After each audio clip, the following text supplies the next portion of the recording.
While I was on a Black Ops mission, my mother sold my vintage Mustang and gave the money to my struggling brother who never served. The phone call came at 2 a.m., 3 weeks into a classified operation. I was stationed in a remote outpost that technically didn't exist on any map. My team had been tracking a high-value target across hostile territory. "Marcus, I need to tell you something." My mother's voice cracked through the spotty satellite connection. "It's about your grandfather's Mustang."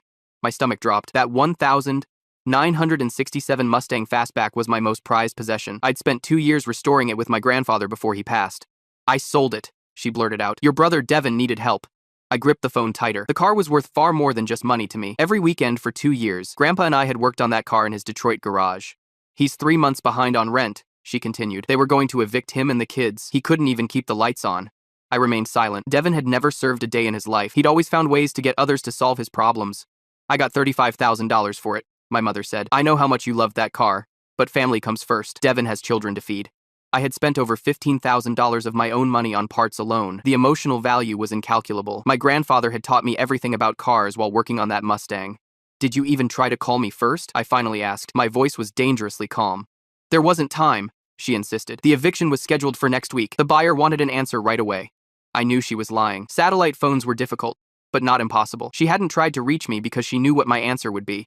"I have to go," I said flatly. The mission required my full attention, and I couldn't afford to lose focus over personal matters. "Marcus, please understand," she pleaded. "Devin really needed this money." I ended the call without responding. The rage building inside me needed to be contained. We were still 48 hours from mission completion. Roman, my commanding officer, noticed something was wrong immediately. He'd been leading our team for 5 years and could read all of us like books. "Everything okay at home?" he asked during our pre-dawn equipment check. "Family issues," I replied tersely. "Nothing that can't wait until we're done here." Roman nodded. He didn't press for details. "Keep your head in the game. We move in 6 hours." The next 2 days were a blur of precision movements and tactical decisions. I channeled my anger into focus, becoming even more methodical than usual. We completed the mission successfully. The target was acquired, intelligence was gathered, and all team members returned without injury. On the surface, I was the consummate professional. After debriefing, Roman pulled me aside. "Whatever's going on, you handled it well out there. Need to talk about it?" I hesitated. "My mother sold my car while I was deployed. Gave the money to my brother who's supposedly in financial trouble." Roman whistled low. "The 67 Fastback? The one you restored with your grandfather?" I nodded. The fact that he remembered the car from conversations months ago showed why he was such an effective leader. "I need some emergency leave," I said. "Something doesn't add up about my brother's situation." Roman studied my face for a moment. "How long?"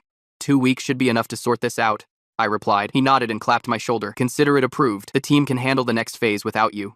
I started packing immediately. It would take several days to process out and return stateside. The entire time, my mind kept returning to the Mustang. That car represented more than metal and rubber. It was every Saturday morning spent with my grandfather. It was the legacy he'd left me when he passed. I was going home to discover the truth about what happened to my car, and why my brother suddenly needed $35,000 so desperately that my mother would betray me to help him. 6 weeks would pass before I could confront Devin face to face. 6 weeks of simmering anger and growing suspicion. Something wasn't right about this situation. I completed my mission with perfect professionalism, but now I had a new mission: find out what really happened to my grandfather's Mustang, and why my brother needed that money so badly. I landed stateside 6 weeks after that phone call. The military transport took me to an airbase in Virginia. From there, I rented a car and drove straight to Devin's apartment complex. My mother had described it as a rough neighborhood. She claimed he was struggling to make rent in a rundown building. What I found was completely different. Devin's address led me to a well-maintained 3-bedroom townhouse in a decent middle-class area. The rent had to be at least $2,500 a month based on similar properties I'd checked online. I parked across the street and waited. It was mid-afternoon when I spotted a brand new Ford F-150 pull into the driveway. Devin stepped out wearing designer sunglasses and carrying shopping bags from high-end stores. I was furious. This didn't match the desperate situation my mother had described at all. An older woman was watering plants on the neighboring porch. I approached her casually and introduced myself as Devin's brother. "Oh, you must be the military one," she said. "I'm Tamika. Your brother talks about you sometimes." I kept my tone neutral. "Nice neighborhood. Has Devin lived here long?" Tamika nodded. "About 2 years now. He's always been a good neighbor, though he's gone a lot lately. Just bought that new truck last month." My jaw tightened. "Seems to be doing well for himself." "Oh yes," Tamika continued. "He took his kids camping last weekend. Had all this fancy new gear. Said he was finally able to live the life he deserved or something like that." I thanked her and walked back to my rental car. The pieces weren't adding up. Devin was supposedly facing eviction, but had just bought a new truck worth at least $45,000. I pulled up Devin's social media accounts on my phone. His Instagram showed photos of expensive restaurants, new clothes, and weekend trips, all posted within the past month. The next morning, I returned to Devin's place. He was gone, but parked in the driveway beside his truck was something new: a Harley Davidson with temporary tags. The motorcycle had to cost at least $15,000. I took photos of both vehicles. The evidence was clear. Devin wasn't struggling financially. He was spending money like he'd hit the lottery. I called my mother that evening. "I saw Devin's place today," I said. "It's not what you described." She sounded defensive. "He must have found a good job recently. Things change." "In 6 weeks?" I asked. "He went from eviction to buying a new truck and motorcycle?" My mother was quiet for a moment. "I don't know his business. He said he needed help, and I believed him." I ended the call without pushing further. Something was seriously wrong with this situation. I needed more information. I contacted Corinne, Devin's ex-wife, the next day. We met at a coffee shop near her workplace. "I was surprised to hear from you," she said. "Devin mentioned you were overseas." I nodded. "Just got back. Mom said Devin was having money problems, but that doesn't match what I'm seeing." Corinne laughed. "Money problems? He's been sending regular child support payments for over a year, never missed once." This contradicted everything my mother had told me. "What about recently? Any changes in the past month?" "Actually, yes," Corinne said. "He bought the kids all these expensive gifts, new phones, designer clothes. He even took them to Disney World for a week." I felt a cold certainty settling in my gut.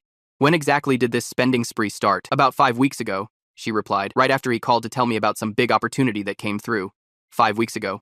Right after my mother sold my car? I thanked Corinne and left. That night, I called Fallon. She was an intelligence analyst I'd worked with on several operations. If anyone could help me dig deeper, it was her. "I need a favor," I said. "Off the books." Fallon didn't hesitate. "What do you need?" "Financial records for my brother. Bank statements, credit history, anything you can find." She agreed to help. 3 days later, she sent me an encrypted file. What I found confirmed my suspicions. Devin had been making regular cash deposits for months, small amounts, never enough to trigger automatic reporting. But in the 5 weeks since my mother sold my car, the pattern changed. There was a single deposit of $35,000, the exact amount from my Mustang, then multiple withdrawals for the truck, motorcycle, and other purchases. But what really caught my attention were the subsequent deposits. Large amounts of cash, broken into smaller transactions, classic money laundering behavior. I stared at the screen, the truth becoming clear. Devin hadn't needed my car money for rent or bills. He needed it for something else entirely. My brother was involved in something illegal, and my mother had sacrificed my grandfather's Mustang to fund it. I closed the laptop and made a decision. I wasn't just going to confront Devin. I was going to find out exactly what he was doing with that money. The next step was surveillance. I needed to know where Devin went, who he met with, and what he was really doing for income. My grandfather's car was gone, but I was going to make damn sure I discovered the truth about why. I decided to follow Devin that night. His social media showed he'd be at Brixton's Bar, a place on the edge of town known for its private back room. I parked across the street and waited. Around midnight, Devin pulled up in his new F-150. He wasn't alone. 3 men followed him inside, including one I recognized from his Instagram as Wesley. They carried small duffel bags. I gave them 15 minutes before entering. The main bar was crowded with weekend drinkers. Devin and his crew were nowhere to be seen. The bartender pointed me toward the restrooms. As I walked down the hallway, I noticed a door marked private, slightly ajar. Voices drifted out. "The $35,000 buy-in was just the start," Devin was saying. "We've already doubled it in 3 weeks." I pulled out my phone and started recording. The conversation continued for nearly an hour. They discussed cleaning money through a fake construction business and expanding operations. Wesley mentioned bringing in more product next month. Devin bragged about having the perfect setup now that he had proper funding. I'd heard enough. I slipped out and drove straight to the police station. The desk sergeant recognized me immediately. "Marcus, been a while. You're back from overseas?" I nodded. "Need to talk to Reggie. It's important." Detective Reggie Daniels had been my friend since high school. He specialized in narcotics and organized crime. If anyone could help, it was him. Reggie met me in an interview room 20 minutes later. I played him the recording and explained everything I'd discovered about Devin's sudden wealth. "I've had my eye on Wesley for months," Reggie said. "He's running a mid-level distribution network. Looks like your brother bought his way in." I felt sick. "With my car money?" Reggie nodded. "The $35,000 was probably his buy-in. Drug operations often require capital investment from new partners." "Can you do anything?" I asked. "This recording helps, but we need more. We need to catch them with product or during a transaction." I didn't hesitate. "I'll help, whatever you need." Over the next 3 days, I worked with Reggie. We set up surveillance on Devin's townhouse and tracked his movements. His pattern became clear quickly. He made regular trips to a storage facility outside town. We observed him meeting different people there, always with the same duffel bags. Reggie obtained a warrant based on our evidence. "We're moving tomorrow," he told me. "They're planning something big at the warehouse." I couldn't sleep that night. My brother had used my grandfather's legacy to fund a drug operation. The betrayal cut deeper than I could have imagined. The next morning, I drove to my mother's house. She needed to know the truth before everything exploded. She seemed surprised to see me. "Marcus, I thought you were still overseas." "I've been back for over a week," I replied. "I've been watching Devin." Her expression changed immediately. "What are you talking about?" I laid out everything. The townhouse, the truck, the Harley, the meetings at Brixton's, and the storage facility. I showed her photos and played part of the recording. "He's laundering drug money," I said, "and he used the $35,000 from my car to buy into the operation." My mother collapsed into a chair. Her face went pale. "I didn't know," she whispered. Then she paused. "Not exactly." "What does that mean?" I demanded. She looked away. I knew something wasn't right. He always had cash, but no real job. When he showed me the eviction notice, I was suspicious. "But you sold my car anyway," I said. The anger in my voice was unmistakable. He's my son, too, she said weakly. He said he needed one chance to turn things around. I stood up. Well, he's about to get caught turning things around. The police are moving in today. My phone buzzed with a text from Reggie. It's happening now. Meeting at the warehouse. We're moving in 30. I left my mother crying in her living room. I had somewhere to be. The warehouse was in an industrial park 10 miles outside town. I met Reggie and his team at the staging area. They were gearing up for the raid. Stay in the car, Reggie instructed. This is official police business now.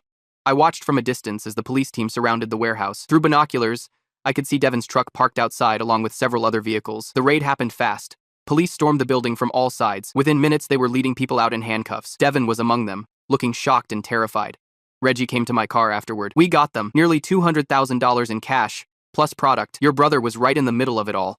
I felt no satisfaction, just emptiness. What happens now? Multiple felony charges, money laundering, drug distribution, criminal conspiracy. He's looking at serious time. I nodded. The Mustang was gone forever, but at least I knew the truth now. My brother had betrayed not just me, but our entire family. Reggie put his hand on my shoulder. You did the right thing. This operation was growing fast. They were bringing in dangerous people. As they loaded Devin into a police transport, our eyes met briefly. There was no remorse in his expression, just anger at being caught. My grandfather's Mustang had been sacrificed for nothing. The car that represented family, legacy, and trust had funded a criminal enterprise. I drove back to my hotel room alone. Tomorrow I would face my mother again. Tomorrow I would begin to process everything that had happened. But tonight, I just sat in silence, wondering how my family had fallen so far apart, and if there was any way to put the pieces back together. I visited Devin at the county jail 3 days after the raid. The processing officer led me to a dingy visitation room with scratched plexiglass dividers. I sat and waited. Devin shuffled in wearing an orange jumpsuit. His eyes widened when he saw me. He looked terrible. You set me up, he said immediately. His voice was flat, defeated. I shook my head. You set yourself up. I just made sure you got caught. Devin slumped in his chair. The cocky attitude I'd seen at the warehouse was gone. Reality had finally caught up with him. They're charging me with multiple felonies, he said. Money laundering, drug distribution, criminal enterprise. I'm looking at 15 years minimum. I felt no sympathy. You used my car money to fund a drug operation. What did you expect would happen?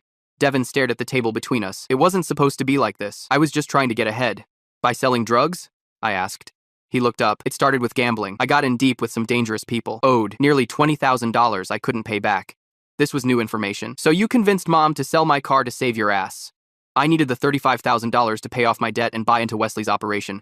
It was my only way out. I leaned forward. You lied to Mom about being evicted. You showed her fake notices. Devin nodded. I was desperate. These guys were threatening my kids, Marcus. What would you have done? Not sold drugs, I replied immediately. Not betrayed my family. The conversation ended shortly after. Devin had nothing else to offer except excuses. I left the jail feeling empty. Reggie called me that afternoon. We found something you should know about. Your mother's house has a second mortgage on it. My stomach dropped. When was it taken out? 3 months ago. For $20,000. Everything clicked into place. Devin had already convinced our mother to mortgage her house to help with his gambling debts, but it wasn't enough. I drove straight to my mother's house. She opened the door looking 10 years older than when I'd last seen her. You mortgaged the house for him, I said without preamble, before the car. She nodded slowly. He said they would hurt him if he didn't pay. I believed him. I followed her inside. The house was a mess. Bills scattered across the kitchen table. She'd been crying. I didn't know about the drugs, she insisted. I thought he was just in trouble with loan sharks. I picked up one of the mortgage statements. The monthly payment was nearly double what she could afford on her retirement income. He played us both, I said. He used your fear for him and my absence to get what he wanted. My mother broke down. I'm so sorry about your car, Marcus. I'll sell this house to pay you back. I shook my head. The car is gone. Reggie says they already stripped it for parts. She sobbed harder. I felt my anger softening. She had been manipulated by Devin just as much as I had. Reggie called again the next morning. We found some parts from your Mustang at a chop shop across town. Engine block, some body panels, the original seats. I met him at the impound lot that afternoon. The parts were laid out on a blue tarp, just fragments of my grandfather's legacy. It's not much, Reggie said, but it's something. I ran my hand over the engine block. My grandfather had taught me how to rebuild this exact engine. The memories came flooding back. Thanks for this, I told Reggie. It means more than you know. Over the next week, I helped my mother sort out her finances. I paid off some immediate bills and worked with her bank to restructure the mortgage. I don't deserve your help, she said one evening. Not after what I did, I sighed. You're still my mother, but we need to establish some boundaries when it comes to Devin. She nodded. I enabled him for too long. I see that now. The following weekend, I visited my grandfather's grave. I hadn't been there since his funeral 5 years ago. The headstone was weathered, but well maintained. I sat on the grass beside the grave. Hey, Grandpa. I lost the Mustang. I'm sorry. The wind rustled through nearby trees. I told him everything that had happened. It felt good to talk it out, even if he couldn't respond. The car was just metal and rubber, I said finally. What matters is what you taught me while we worked on it. I left the cemetery feeling lighter. The next day, I visited a classic car dealer on the outskirts of town. A 1965 Mustang project car sat in the back lot. It was nothing special, faded paint, mismatched parts, and a seized engine, but it had potential. How much? I asked the owner. 5,000. It needs everything. I wrote him a check on the spot. The car would never replace my grandfather's fastback, but it would give me something to work on, something to heal with. I had the car towed to a storage unit near my mother's house. I set up a small workshop with basic tools and started the teardown process. My mother visited me there a few days later. Another Mustang? She asked. I nodded. Different year, different car, but it needs someone to care about it. She watched me work for a while. Will you ever forgive me? She asked finally. I put down my wrench. I already have, but things will be different now. Devin pled guilty to reduced charges the following month. He received 8 years with possibility of parole after 5. I didn't attend the sentencing. Instead, I spent that day installing the original seats from my grandfather's car into the new project. They didn't quite fit, but I made it work. Some pieces of the past were worth saving. Others needed to be left behind. I returned to active duty 3 weeks later. My team welcomed me back without questions. Roman simply nodded when I reported for duty. Family situation resolved? He asked. As much as it can be, I replied. The new Mustang would be waiting when I returned. My mother promised to check on it monthly. We had established clear boundaries and a new understanding. The car that connected me to my grandfather was gone, but the lessons he taught me remained. That was the real legacy, not metal and rubber, but knowledge and values passed down.